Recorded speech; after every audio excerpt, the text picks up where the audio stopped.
Jimmy Hiley. At Mountjoy Rotary Club, he would always say, "It's a pleasure and a privilege for me, on behalf of the Mountjoy Historical Society, to welcome you to the 50th anniversary celebration of the Mountjoy Historical Society." So thank you for taking time out of your day to join in our celebration today. The first recorded meeting of the Mountjoy Historical Society was in April 1973. There were 17 founding members. One of the founding members is still alive. But since we're at the Historical Society, we need some context. So let's go back to 1973. What were the big events of that year? The big one to me was the Paris Peace Accord was signed, ending the Vietnam War. Number two, the Yom Kippur War was in October of 1973. Arab allies decided it would be a good idea to attack Israel on Yom Kippur, and that didn't work out too well for them. Number three, Richard Nixon was still president. Spiro Agnew was no longer the vice president. And the Watergate hearings started in 1973. The fourth one for you women is most unusual. 50 years ago was the first time in United States history that women could serve as jurors in jury trials. 50 years ago today, and if you read your national newspaper this morning, Today in History, you'll know that on June 4th, 1919, you all got the right to vote. That was only 104 years ago. I won't remember all the economic things, so I'm going to use my cheat sheet to help me. But in 1973, the recession at that point in time was some of the worst economic news, well, the worst economic news since the Great Depression. Inflation, we talk about inflation a lot these days, went from 3.4% that year to 9.6% for an annual average of 6.16%. And today, as you well know, our monthly average is 4.93%. For our bankers in the room, I see a couple. The 30-year mortgage was at 8.04%. Today, 7.41%. Unemployment was at 4.9%. Today, it's at 3.7%. Gas was 40 cents a gallon. A mail letter cost 8 cents. And a loaf of bread was 35 cents. On the cultural side, mobile phones were invented in 1973. The top band of the year, rock band, was Led Zeppelin. Although I don't think any of the founding members listened to Stairway to Heaven. The top TV show was All in the Family, Archie Bunker. And the top movie of the year was The Exorcist. Locally, Clark Barrier was your predecessor. He was mayor of 1973, as I'm looking at Mayor Bradley. Number two, all the teenage people like Ramona, Jonathan, Deb, and all of us that were teenagers at that time, we hung out at the Tasty Freeze. And when I point over there, we all went to the splash parties at the Mountjoy Lions Club swimming pool. And lastly, we have two people, Ramona, Bridget, and Sue Schlosser-Hostetter, who were getting ready to graduate from high school that year. Are there any other 73 graduates that I go, oh, Betsy, why don't I know that? My cousin Betsy was also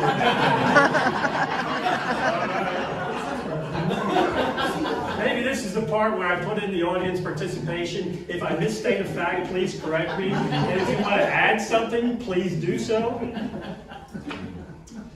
So that's the context for 1973.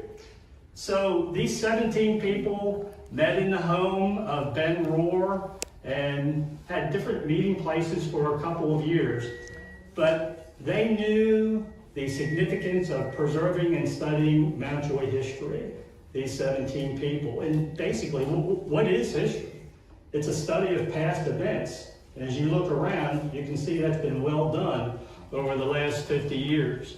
So our purpose today is to honor those 17 founding members. As I told you, 16 have passed away, one is living. We have family representatives, so I'm going to announce the names of the founding members, and hopefully I will identify all of the founding representatives with them. I will do this in, and again, if you're a founding member and I don't recognize you, please let me know. The first founding member was Henry Carpenter. I can tell you Henry's insurance agency was at the corner of Delta and East Main Street. And for anybody who's a Mountjoy Rotarian, I will tell you, he is the only Mountjoy Rotarian ever to serve as a district governor from Mountjoy. The second couple was Samuel and Marguerite Dock. If you knew the Docks, Sam was the station master for the Mountjoy train station. And he and Marguerite were founding members of the Historical Society. The third one is Ethel Foley. Her daughters are here today, Laura and Emmy Lou. We're going to circle back to Ethel a little bit, but I got to tell you something about their dad that I always loved. Everybody knows the correct spelling of Mountjoy is Mountjoy. Miss Seller. This is Pete Foley, come on. When Pete saw MT.JOY, it set him off.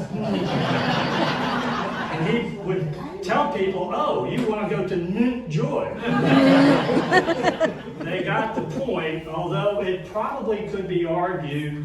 Tim, you've been to Donegal, Ireland. One word, it could be argued, Mountjoy, it could be argued that. When you say it there, when you're looking for it there, they always ask you, they always look at you quite strangely because they think you're wanting to go to prison. There's a prison name in Mountjoy. Yeah. Okay.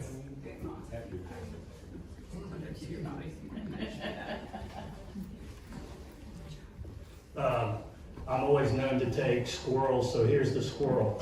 If you ever go to Derry in Northern Ireland, there's a museum in the inner city, and I happened to do that in 2014 when I went over for the Penn State game. And I went in and just asked the guy, I said, hey, do you have anything on the good ship Mountjoy?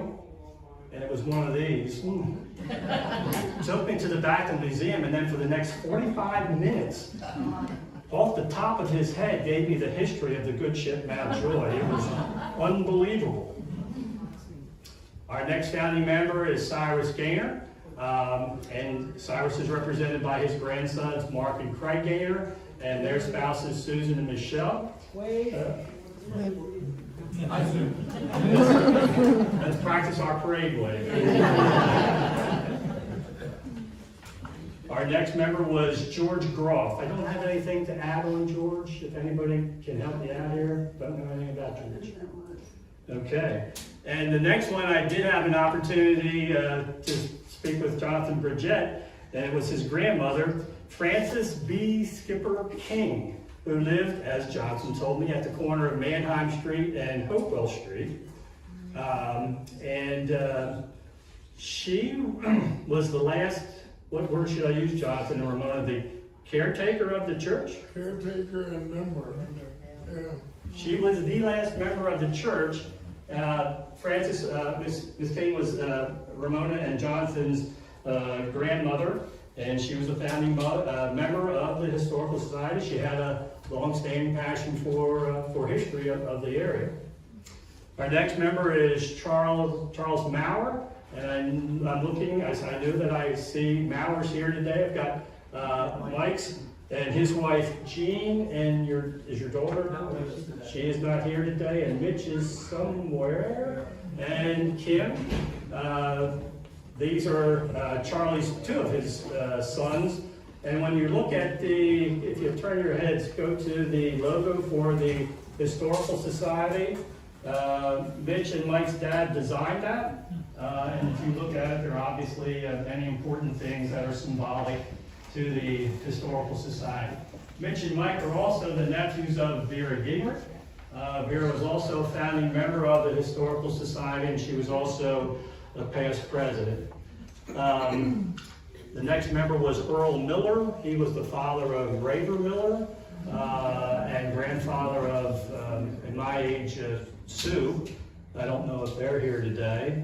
The next member was Sarah or Sally Roberts.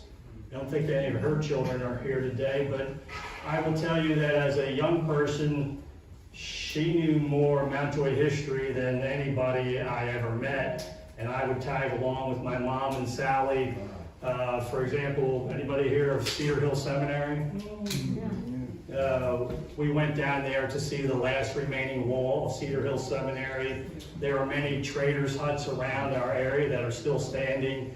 If I say Ezzy Engel's farm on Pinkerton Road, there's an old trader's hut there. Going to Linda Good's farm in East Donegal Township off of Donegal Springs Road. That's interesting. That's been moved back to Ireland to show Irish people what settlers in Lancaster County were. And then the last one was at Joe Whittle's farm on the Donegal Creek, but that got destroyed by Hurricane Agnes. And told you I would circle back to Ethel Foley. Sally Roberts and Ethel Foley, it's interesting to me, two women who are founding members of the Historical Society were also instrumental in forming the Mountjoy Library, which was in the building owned by Henry Carpenter, another founding member. Ben Rohr, Ned's here somewhere, right there. This was your uncle, right? Was a founding member. Ollie Snyder was a founding member. Ollie had an insurance agency here in Mountjoy for many years. Next one was Ralph Snyder. Ralph's work, here, who can I pick on here? Sue, if you describe all the things that Ralph did for the Historical Society, it's monumental. Go back and look at the shelf, sort of back in the corner. He copied went through back all the Mountjoy bulletins, copied all the advertisements for every business, industry, person, anything you want to know. We had probably 100 notebooks from Ralph Snyder. All of Ralph's work. Back to the 1800s, used all the time. So when I was preparing my notes for today, I used Dr. Google and I went, who was the mayor of Mountjoy in 1973? Pop, I get as a result of Ralph's work, it was a Mountjoy Bulletin article from sometime in 1973 that told me who the mayor of Mountjoy was. I would have guessed Jim Gingrich, by the way, and I would have been wrong.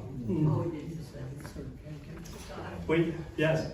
His son. Did not know. So tell me who you are. Ben. Ben. And you have a new job. I do have a new job. See, I know, okay. You moved across the street a little bit. Yeah, a little bit. And this is your wife, This is Ben? my wife Jolene and my son Ethan and daughter Rachel. Okay, well, thank you. And husband. All right. Well, thank you very much. Your dad's contributions to the Historical Society are really second to none. It was tremendous work, so thank you. And then the one living member is Gloria Straub. Gloria was unable to be here today, but she did write a letter that she wanted us to present, which goes, 50 years is a long time to remember what we were doing then, but I do remember that we worked to change our official town's address from Mountjoy to Mountjoy. 50 years ago. So please continue to honor the history of Mountjoy. This is a wonderful town and a great place to live. And if you know Gloria, Mark and I were talking about this, she's got like the most beautiful side porch in Mountjoy, and she still lives at the same house on Market Street, South Market. Okay. And our next founding member was Nancy Zink. Joanne Zink. Is Nancy here? Thought she might come. Joanne Frank Zink, I think you all know who they are. For those of you a little newer to Mountjoy, Joanne was this is how my aunt and I do it when we have our family conversations. We get into the family genealogies. So she was a Brown, and if you were a Brown, you knew that you were the owner and operator of the cotton mill in Mountjoy. And if you're scratching your head going, where was the cotton mill in Mountjoy? Think Sassafras Terrace. That was the cotton mill. I did everybody in alphabetical order except the last one. She would have been the first one. It's my mom. Her name was Vera Albert. Didn't think this was going to happen.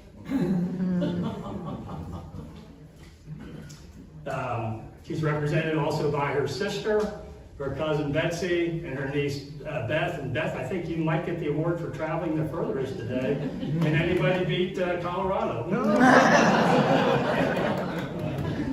And the prize will be free ice cream and popcorn. My mom had a passion for Mountjoy history.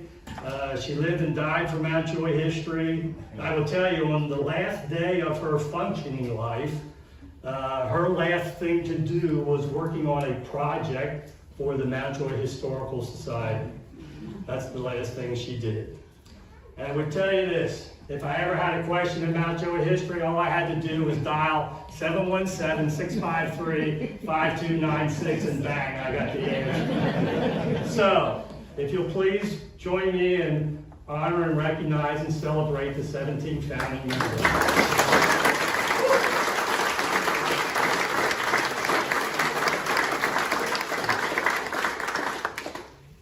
Today there are 200 members of the Mountjoy Historical Society. As you can see, it's grown a little bit. They have new leadership today. Just wanted to introduce briefly the leaders of the Historical Society today. It's president and trustee, and I'm going to use your middle name so people can figure out your real Mountjoy connection. Sue Schlosser Hostetter. The secretary and treasurer is Mary, I'll use your middle name too, Martin, no, where is Mary? Oh, there you are. You got to poke your head out. And Brenda Crady. Right there she is. And Brenda is the treasurer, membership secretary, curator, archivist, and trustee. And Linda Eberly is right here, vice president, curator, archivist, and trustee. And the remaining trustees, if you can just put your hands up, I think I've seen some of you. Kim Bear. He's out the wrong way. Ned Sterling over here. Alyssa Zavalis in the back. Dave Rice is over here. Rod Wilbert. Thank you, Rod. And lastly, Don Zurfie. Also present in the crowd today is one president emeritus, Gene Ellis. Gene, you have to come out now.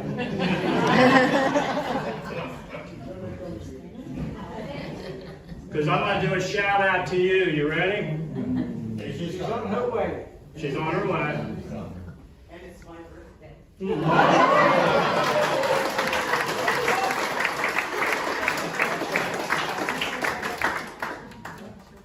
Jean was the speaker at the Historical Society in April.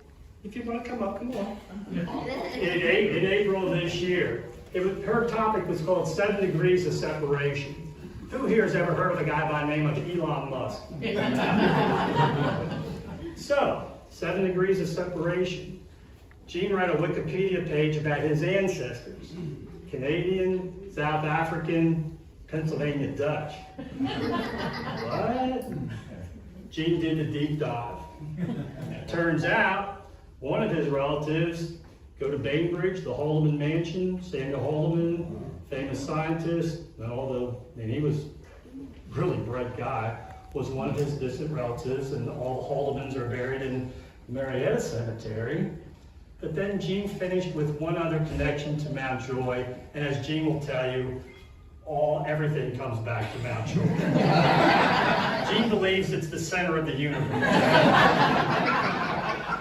But when you walk out in the hallway, you'll see a picture of a guy who we all knew was the founder and owner of Psycho Oil Company, Clarence Schock, a distant relative of Elon Musk. Did I misstate anything? Clarence was by marriage. He was married to a cousin of Elon. But it starts with Elon's mother. Her maiden name is Haldeman. And that's when I saw that. So I just went backwards. And you go back about 5 generations and you get to the ones that were born in Donegal Township and buried in Bainbridge. And the old guy that started off from Switzerland was a big shot in Mannheim. He's buried in Raffo Township off a Back Run Road and about 5 miles from Mountjoy. Elon Musk's 7th great grandfather. So he's our boy. Yeah. About the Mount Joy Historical Society. That's my promo for telling you why you should come to the Historical Society program. Yes. Lastly, if you are a member of the Mount Joy Historical Society, put your hand up. Now, if you would, let's give a round of applause for the leaders and all the members of the Mount Joy Historical Society.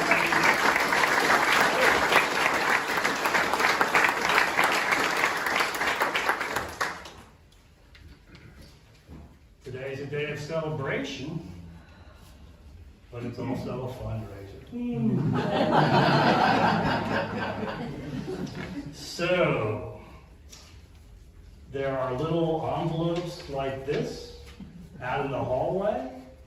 The Historical Society is starting its next expansion project. And Sue, I gotta write this down because I can never remember the name of it. The Archival Preservation Building Project. Anticipated to cost $140,000. Basically just think going out that way to the parking lot and to, I think the name implies what it's about. Yeah, for example, we have all of the Mount Joy bulletins that need preserved, climate-controlled space. We don't use them a lot, but they could go out there. All of the borough records we keep. You've got to have places. We're still getting things from people, so we need space. We are out of space. On the back wall, you're going to see an honor roll. Look at it before you leave today. It's above the heads of Kim, Mitch, Nancy, and Tom. Tells the people over the last 50 years who have made contributions to the Historical Society, keep them going. The next meeting of the Historical Society. The honor roll is for for the those of building. the school building. Thank you. Which started about 10, no, my mom was a little, so about 11 years ago? 2011. 2011. So about 12 years ago. Okay, all right. The next program for the Historical Society is that's Juneteenth. It's not going to be when the slaves in Galveston found about the Emancipation Proclamation? Not this one. Not this one. Okay, this one will be Alan Rice talking about the history of blacksmithing. So, there are many activities today following this. We have a scavenger hunt, there's food, there's ice cream, there's lemonade, there's popcorn. But time out, this is not regular popcorn. It's rice. This is Mount Joy popcorn. The Rice Popcorn Company, thank you, Dave.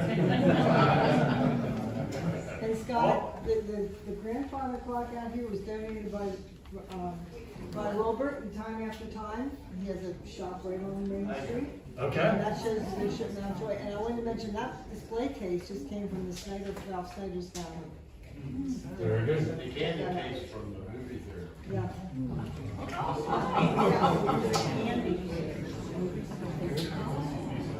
We have a living history moment today in our crowd today. We have a history maker in Pennsylvania who's a resident of Mount Joy, Romaine Edwards. First female state trooper of the Pennsylvania State Police. Romaine, so visit Romaine today.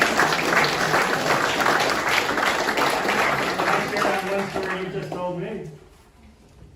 Can I share that one story you told me? Sure. So, 1972 was the first class of female troopers. So, men are making the decision, so they thought female state troopers would be appropriate to wear skirts. So, the story that Romaine shared with me is that, and it's unbelievable, again, the center of the universe comes back here, but if I say the word Thomas Villa, anybody remember that name? No? How about Marv Foltz? Yeah. He's the guy who, it was a bank robbery that went south, and Marv Foltz was murdered during that, and Romaine was sent out, he was an escapee, and Romaine's job was to go out and find him in her skirt and heels. Unbelievable. Oh, yeah. Oh, I'm sorry. Carrying a shotgun. That should be a picture.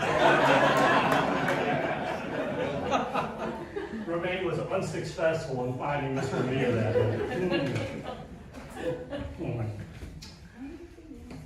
If you drove up on Fairview Street, you'll see 87 flags, American flags out there, and the Historical Society is carrying on the tradition of Harold Billow. And for those of you that don't know, Harold Billow was a World War II veteran, survived the massacre of Malmby, which was the Battle of the Bulge in World War II, and Harold always put the flags up to commemorate his fellow soldiers who did not make it that day. So, where's Gene? Yeah, you have to come back in.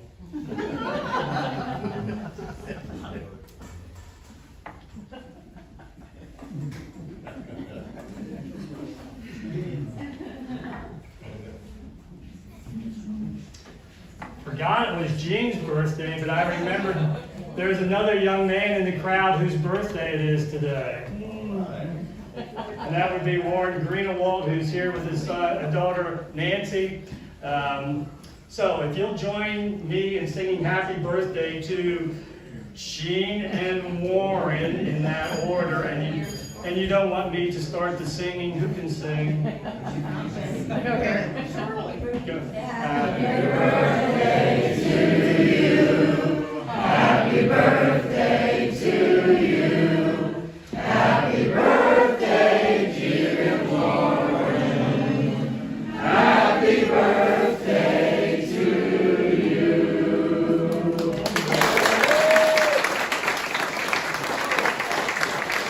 Come up and see Warren's birthday cake. Take a piece of cake when they're going to cut it up. That's the end of our program. Again, thank you. Enjoy your afternoon. Oh, we got more. The mayor. The mayor.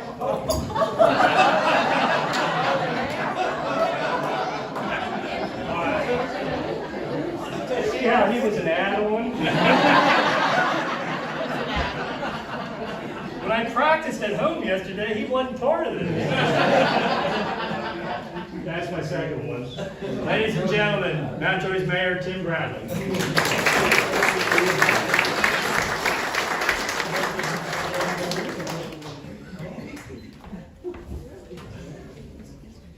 So, all right, Scott, we all need a little dose of humility, and so.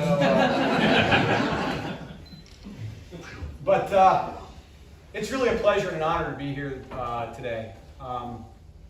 In many respects, it's the work of the Mount Joy Area Historical Society that is something that resonates deep in my heart. I'm a social studies teacher by trade, so I teach history and get to see sort of students coming through our halls on a regular basis. And what I can say is that Scott made some references earlier about how he Googled some things and found some of those things online. And I think sometimes, particularly within the more recent generations, we sometimes take information for granted. That we just assume that it will always be there and we can always find it. But we were reminded by your comments earlier that it requires the work of individuals, particularly at the local level, to ensure that that work gets preserved. And without that, we lose history. Because we're at this interesting moment in human history where you go back sort of previously and people maintained that history through oral tradition. But what's happened in the demographics of Mount Joy over the course of the last 20, 30 years is that no longer do we have families that are staying here generation after generation after generation, and those things being preserved around dinner tables, and when you can reflect back on all of your fellow classmates who live here. What's essentially happened is it's become, in many respects, a community of folks settling from other areas and folks who have grown up here moving to other areas as well. So it's really hard to maintain that local history without the work of folks like the volunteers here at the Historical Society. In addition to that, our population has grown exponentially. For many years, we were the fastest growing borough in the state of Pennsylvania, and we continue to bear the fruit of all that. But as we bring in more residents, there's also higher demands on the lives of family members. And so folks have less time to volunteer. So while there's a larger pool to pull from, there are less folks willing to step up and to do much of the hard work. And often it's inglorious work, right? It's the work of individuals sitting by lamplight and working through things on a regular basis, trying to take all of it and document it and make sure it gets put where it needs to be placed. So I want to just first of all just extend a thank you to each and every member of the Historical Society for the hard work that you all have gone through over the course of these last many years in order to preserve that history. And with that, I'd like to give an official mayoral recognition that reads as follows. Whereas organizations which give of their time and energies and serve the best interests of their communities are a critical asset that cannot be sufficiently thanked. And whereas the first recorded meeting of the Mount Joy Area Historical Society was held on April 16th, 1973 at the home of Benjamin Rohr, 13 West Main Street, where bylaws were presented and accepted. And whereas the first recorded officers of the Mount Joy Area Historical Society were President Ben Rohr, Vice President Vera Albert, Treasurer Joanne Zink, Secretary Vera Ginrich, Historian Charles Maurer Jr., Membership Chairman Joseph Schaefer, Trustees Cyrus Gaynor, George Groff, Ethel Foley, Gloria Straub, Oliver Snyder, Honorary Trustees Ralph Snyder, Henry Carpenter, Earl Miller, Sarah Roberts, Francis King, and Samuel and Marguerite Dock. Whereas the purpose of the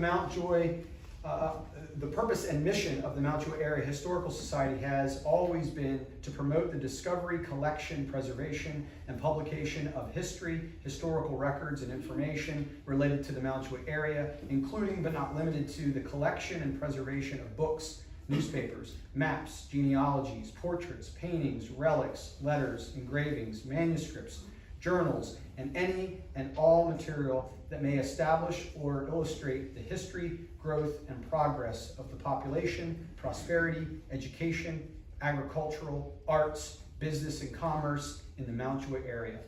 And whereas the Mount Joy Area Historical Society, with its over 200 members, has worked diligently to fulfill its critical mission through its activities and partnerships, ensuring our citizens and visitors alike maintain a vital connection to the Mount Joy area's past. Now, therefore, I, Timothy D. Bradley Jr., Mayor of Mount Joy Borough, on behalf of our community, do hereby recognize the invaluable contributions of the Mount Joy Area Historical Society members, both past and present, and extend our appreciation and congratulations to them on this key milestone of 50 years of operation.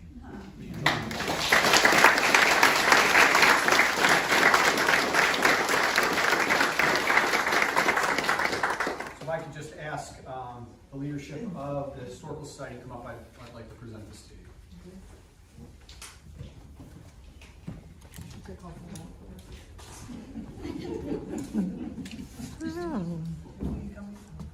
Oh, someone has thank to.